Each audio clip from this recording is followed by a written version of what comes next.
여기 앞에 화면에 있습니다. 우리 함께 읽고 시작하겠습니다. 시작. 내가 써야 할 인생 이야기는 이라는 제목으로 함께 말씀 나누겠습니다. 오늘도 옆에 있는 분들에게 이렇게 이야기하겠습니다. 당신은 하나님의 기쁨입니다 라고 함께 축복합니다. 세 분 이상 축복하겠습니다. 당신은 하나님의 기쁨입니다. 당신은 하나님의 기쁨입니다. 당신은 하나님의 기쁨입니다. 아멘. 오늘 또 우리 예배, 우리의 찬양, 우리의 모든 것들을 하나님께서 기뻐 받아 주실 줄 믿습니다. 우리의 모든 모습이 하나님께 기쁨이 되는 것처럼 우리의 모든 삶도 하나님께 올려드리는 기쁨의 제사가 되어 하나님께서 우리의 삶을 통해서 이끌어 나가시는 귀한 역사가 우리의 삶 가운데 써지는 놀라운 은혜를 경험하는 우리 모두가 되기를 소망합니다. 인생을 살면서 가장 행복하고 가장 소중한 시간이 언제일까요? 인간은 모두가 다 유한한 인생을 살아갑니다. 유한한 인생을 살아가면서 가장 소중한 순간들이 언제인가를 따져보면 우리가 영원을 바라볼 때가 아닌가 이렇게 생각해 봅니다. 유한한 인생이 영생을 바라보고 영생을 누리는 것, 이것은 참으로 너무나도 소중하고 너무나도 행복한 인생입니다. 이 행복한 인생으로 하나님께서 우리 모두를 부르셨습니다. 영원한 말씀이 있는 자리로 우리를 불러주셨고 하나님을 기억하는 모든 우리들의 삶의 여정을 다 기억해 주시는 하나님이 임재하시는 자리, 예배의 자리로 저희들 불러주셨습니다. 오늘 이 자리가 그렇게 하나님 앞에서, 하나님 안에서 참 행복한 순간이 되는 우리 모두가 되기를 소망합니다.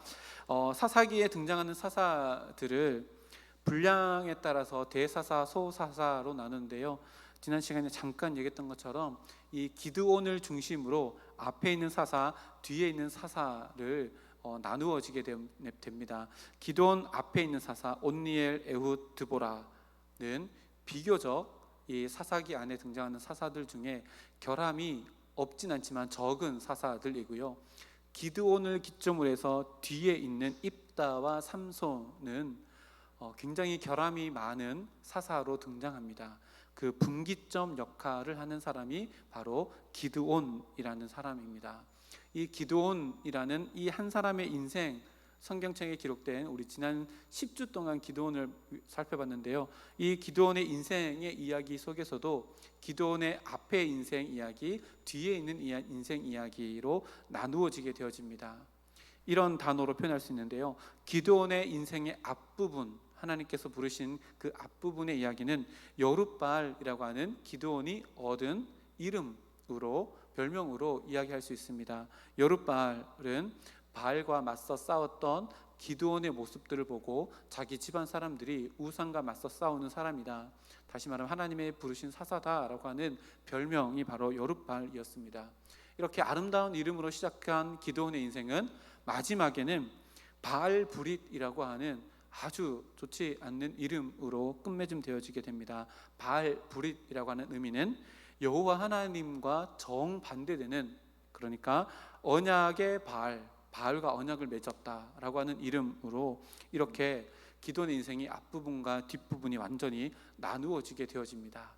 이렇게 나누어지게 되어지는 기드온의 결정적인 모습이 무엇일까요? 바로 권력의 사유화였습니다.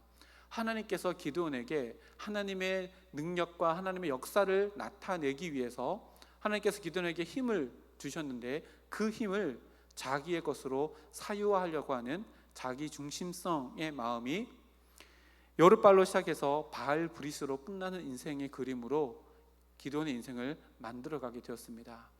하나님 중심이어야 되지만 자기 중심이었고요, 하나님의 힘을 나타내는 존재여야 되지만 자기의 힘을, 하나님을 수단 삼아 자기의 힘을 만들려고 했던 사람이 기드온이었습니다.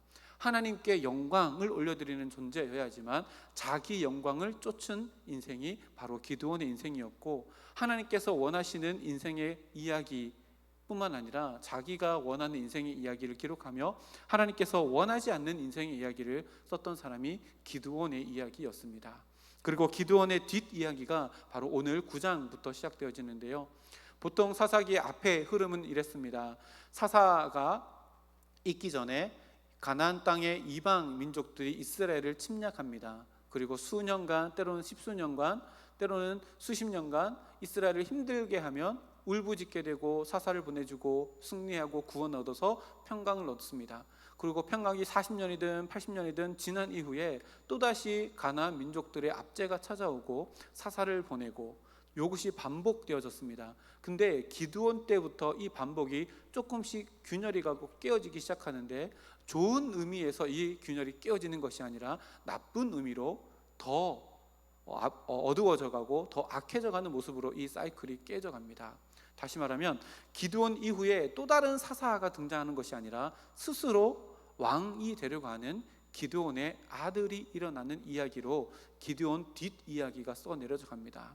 다시 말하면요, 사사기 9장은 하나님께서 원하시는 이야기로 기록된 내용이 아니라 인간이 하나님의 권력, 하나님의 영광, 하나님의 부를 자기 걸로 만들려고 하는 인간의 역사라는 것을 이 두 번째 그 다음 이야기로 우리가 보게 되어집니다.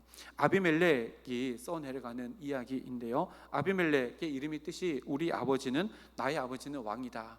그 왕은 기드온이었지요. 그래서 기드온은 첩의 아들이었지만 스스로 왕이 되려고 하는 시도를 합니다.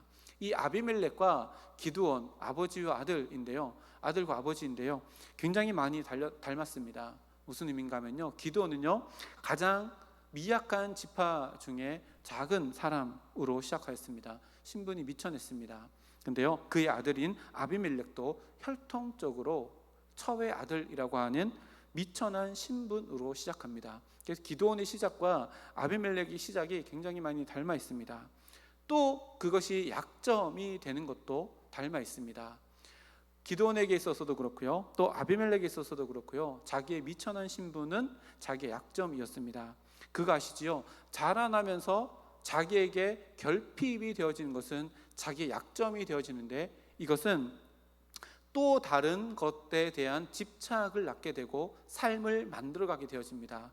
우리가 이런 거 많이 들어봤을 겁니다. 애정결핍.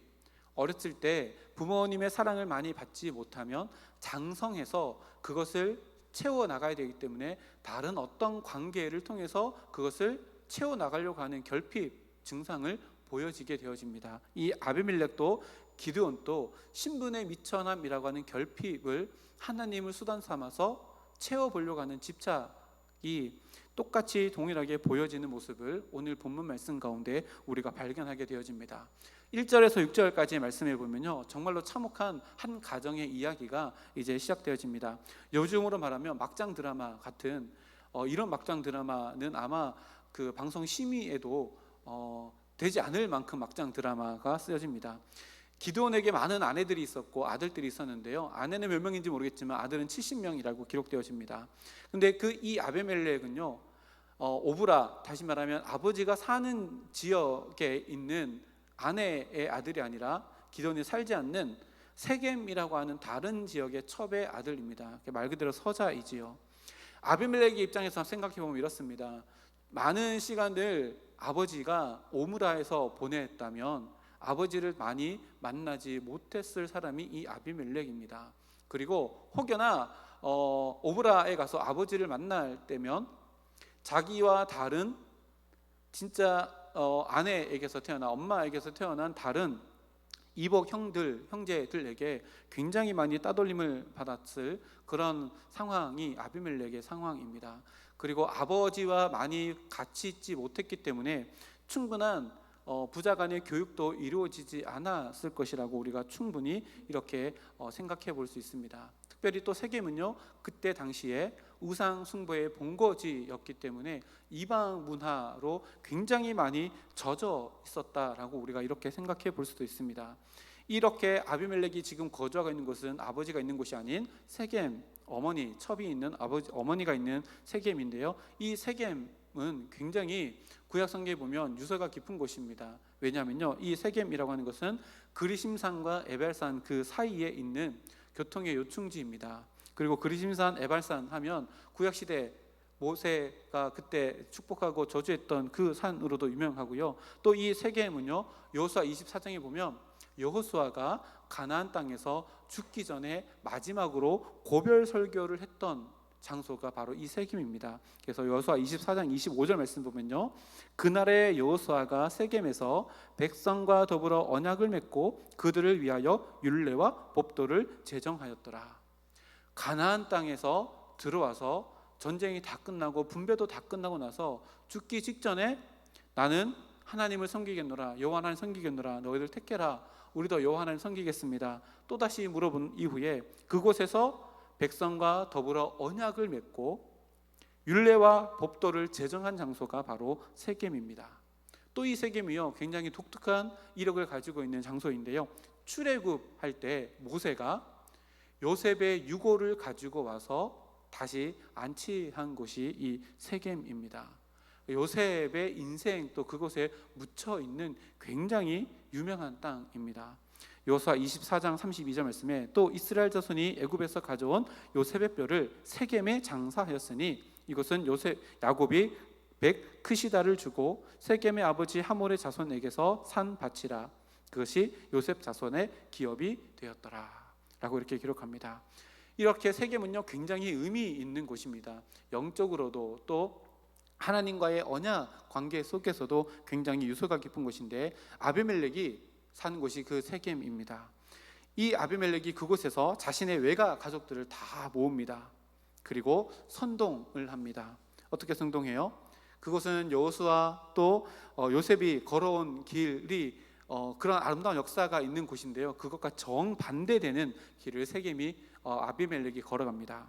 아비멜렉이요, 스스로 왕이 되기 위해서 먼저 자기의 외가족 사람들을 선동합니다. 자기 어머니 가족들을 다 모은 이후에 교묘하게 말로 포섭을 합니다. 이렇게 하지요. 2절 말씀 보니까요, 청하노니 너희는 세겜의 모든 사람들의 귀에 말하라.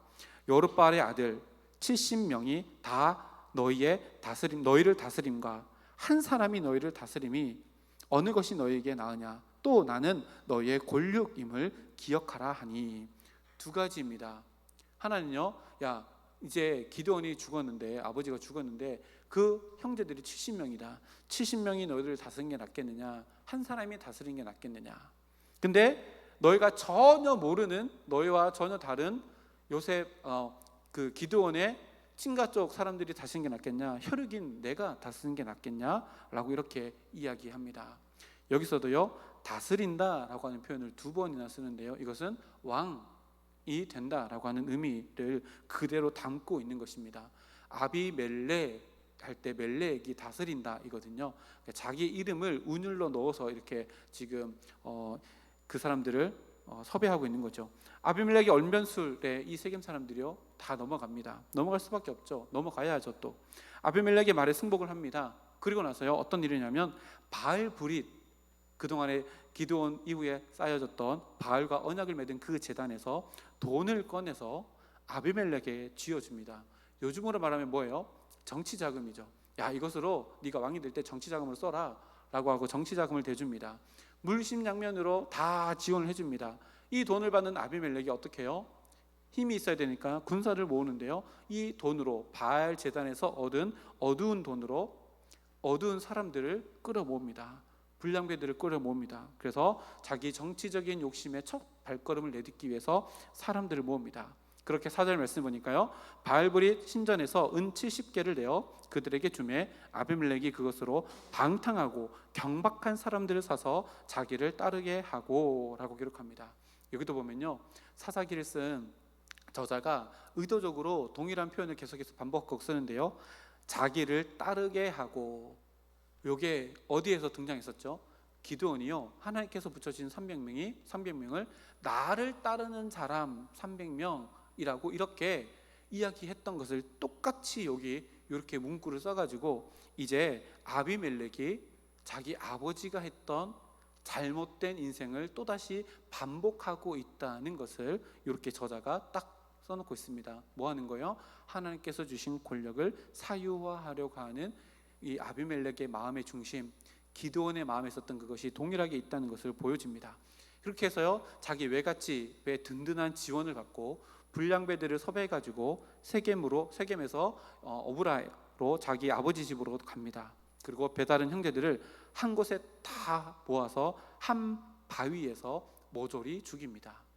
주석을 찾아봤더니요, 한 바위에서 죽였다라고 하는 것은요, 무차별 공격이 아니라 한 사람씩 처형을 했다라는 것을 의미합니다. 여러분, 누가 누구를 처형합니까? 왕의 권한이 아니고서는 그렇게 할 수 없는데 자기 형제들 70명은요 절대 적은 숫자가 아닙니다. 어마어마한 숫자인데요. 그리고 70명이라고 하는 이 기드온의 아들들은 충분히 엄청나게 위대한 왕족을 이룰 수 있는 숫자인데 그 모든 사람을 아비멜렉이 한 사람 한 사람 공개적으로 바위 위에서 오브라 사람들이 볼 수 있도록 처형을 합니다. 여기서부터 이미 아비멜렉은 힘으로 자기 형제들을 다 죽이면서 자기가 왕이라는 행세, 권력을 나타내고 그 맛을 보고 있다는 것을 우리가 보게 되어집니다. 한번 생각해 보십시오. 아비멜렉의 아버지가 기드온입니다. 기드온은요 여룻바알이라고 하는 바알과 대적하는 하나님의 사사라고 하는 별명을 가진 사람입니다. 근데 그의 아들이 아비멜렉, 우리 아버지는, 나의 아버지는 왕이다 라고 하는 이 아비멜렉의 이름을 가지고 아버지가 처음에 대적했던 바알의 신전에 있던 돈을 가지고 하나님의 백성들을 죽이는 데 사용하고 있고 권력을 남용하고 있는 모습을 우리가 보게 되어집니다. 그러는 와중에 성경은 또 복선을 하나 깠는데요, 그 막내 아들 요담이 살아남게 된다라고 이렇게 하고 이 뒷이야기가 또 어떻게 되어질지, 또 어떤 이야기가 일어날지에 대한 복선을 딱 깔아놓습니다. 지금까지 아비멜렉이 한 행동들을 한번 이렇게 쫙 살펴보면요, 머뭇거림이 없습니다. 그리고요 걸림돌도 없습니다. 일사천리로 일이 다 진행되어집니다. 세상에서 이걸 뭐라고 할까요? 성공이라고 합니다. 그렇지 않아요? 목표를 정했습니다. 왕이 되려고 하는 목표를 정했습니다. 그리고요 머뭇거림 없이요 자기가 계획한 대로 다 이루어져 갑니다. 그리고 장애물들을 다 제거합니다. 세상은 이것을 분명히 성공이라고 하고 승리라고 합니다. 근데 성경은 아비멜렉이 하나님께서 주시는 형통을 누렸다, 평안을 누렸다라고 하는 평가가 기록되어져 있지 않습니다. 여기에서 우리가 분명히 깨달아야 합니다. 하나님이 말씀하시는 성공은요 분명한 목표, 그것을 위한 분명한 수단, 걸림돌을 다 제거하고 그것을 쟁취하는 것이 성공이 아니라는 것을 이 아비멜렉의 삶을 통해서 우리들에게 보여줍니다. 아비멜렉의 입장에서는요 지금까지 일어난 모든 일들은 최고의 시나리오입니다. 최고의 작품입니다. 실제로 계획한 대로 모든 것이 다 이루어졌습니다. 그러나 하나님 보시기에는 그 모든 일사천리의 모든 순간순간 써내려갔던 삶의 이야기, 아비멜렉의 삶의 이야기는요 차라리 쓰지 않았으면 더 좋았을 이야기들로 가득 채워져 있습니다. 그러나 아비멜렉은 전혀 깨닫지 못하고 있습니다. 그리고 그것이 어디예요? 여호수아의 고별 설교가 선포되어진 그 자리에서 시작되었고, 영원히 내가 그곳 가운데 있지 않냐고 아버지 집으로 가기를 원합니다 라고 고백했던 요셉의 뼈가 묻혀있는 그곳에서 그 놀라운 무서운 이야기가 시작되었습니다. 같은 장소에서 완전히 다른 이야기가 써내려가고 있다는 것을 우리들에게 보여줍니다. 장소가 중요하지 않다는 이야기입니다. 이 시대가 어떻고 저 시대가 어떻고 내 상황이 어떻고가 중요한 것이 아니라요 그 주어진 모든 환경 속에서 내가 어떠한 삶의 태도를 가지고 어떠한 분명한 목표를 가지고 살아가느냐는 하나님이 기뻐하신 인생이 되느냐 그렇지 않는 인생이 되느냐, 세상의 성공의 이야기가 되느냐 하나님 안에서의 승리의 이야기가 되느냐라는 것을 결정한다는 것을 우리에게 보여줍니다. 진정한 형통이 뭘까요? 세겜은요 여호수아가 죽기 전에 오직 여호와 하나님만을 섬기겠노라 라고 결단했던 자리입니다. 그것이 성공입니다. 요셉은요 힘들고 어려운 순간순간마다 창세기의 말씀 보면 하나님과 함께하여서 형통하였다 라고 이렇게 기록한 인물이 요셉이고요 그 요셉의 뼈가 다시 묻힌 곳이 세겜입니다. 그런데 그 세겜에서 지금 전혀 다른 이야기를 써내려가고 있는 아비멜렉의 이야기를 봅니다.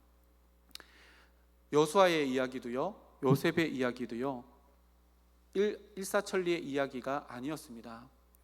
여호수아도 굉장히 힘든 일이 있었고 어려운 일들이 있었습니다. 그리고 요셉은요 말할 것도 없습니다. 너무나도 힘들고 어려운 순간들을 맞이했던 인생이었습니다. 그럼에도 불구하고 하나님은 요셉을 이렇게 이야기합니다. 창세기 39장 23절 말씀인데요, 간수장은 그의 손에 맡긴 것을 무엇이든지 살펴보지 아니하였으니 이는 여호와께서 요셉과 함께 하심이라. 여호와께서 그를 범사에 형통하게 하셨더라. 아멘. 그를 범사에 형통하게 하셨더라. 창세기 39장에 기록된 이 이야기는 요셉이요 일사천리로 일이 다 잘 진행되어졌을 때가 아닙니다. 아버지의 편애를 받아서 형들의 미움을 사고, 형들의 미움을 받아서 미디안의 손에 미디안 노예로 팔려지게 되고, 보디발의 집에 갔지만 열심히 일했지만 누명을 쓰고 노예가 되어서 죄수가 되어져서 보디발의 집 그 왕의 정치범들이 갇혀 있는, 억울하게 누명 쓰고 그것 가운데 죄수로 잡혀 있는 상황 가운데 선포된 말씀입니다. 그러니요, 하나님 앞에서의 성공과 하나님 앞에서의 승리, 하나님 앞에서의 형통은요, 지금 내가 처한 상황이 이야기해 주는 것이 아니라 그 처한 상황 속에서 내 마음의 중심이 어디에 있느냐가 우리의 삶의 형통이냐 승리냐 아니면 그것이 불행이냐 그것이 패배이냐를 증명하는 것이 된다라고 성경이 이야기합니다. 우리는요 세상 가운데 살아갑니다. 세상 가운데 살아간다는 것은요, 세상 사람들이 말하는 승리의 물결 한가운데 우리가 살아간다는 것을 의미합니다. 그것 가운데요, 우리가 마음 가운데 중심에 하나님을 두지 않냐고 살아가면요, 이리 치고 저리 치고, 때로는 예수 믿는 것이 내 인생 가운데 패배인 것처럼 느껴지고, 때로는 내가 하나님을 말씀을 붙들고 살아가는 것이 승리가 아니라 성공이 아니라 완전히 몰락하는 인생을 살아가는 것처럼 느껴지는 곳에 우리가 살아갑니다. 중요한 것은 뭐예요?